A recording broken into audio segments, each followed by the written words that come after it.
இறைவனோடு தன்னை ஆக்கிக் கொள்கிறார்களோ, இறைத்தூதர் சொன்னார்கள், ஒரு அடியான் இறைவனை எப்படி எண்ணுகிறானோ அப்படித்தான் அவன் இருக்கிறான்.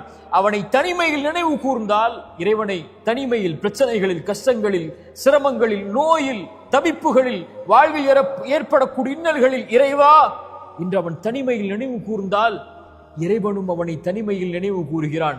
எவ்வளவு தூரம் அவனை விட்டு கடந்து சென்றிருந்தாலும் இறைவா இதோ வருகிறேன் என்று அழைக்கக்கூடிய அழைப்பை கேட்டு இறைவன் அவனோடு இருக்கிறான்.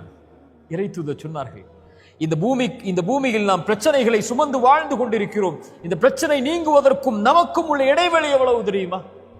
இந்த நெற்றிக்கும் இந்த பூமிக்கும் இடையில்தான். சிரமங்களால், தவிப்புகளால் நிற்க முடியவில்லை என்றால், சோதனைகளால் நெற்றியை உங்கள் இறைவனுக்கு முன்னால் அந்த பூமியில் சாய்த்து விடுங்கள்.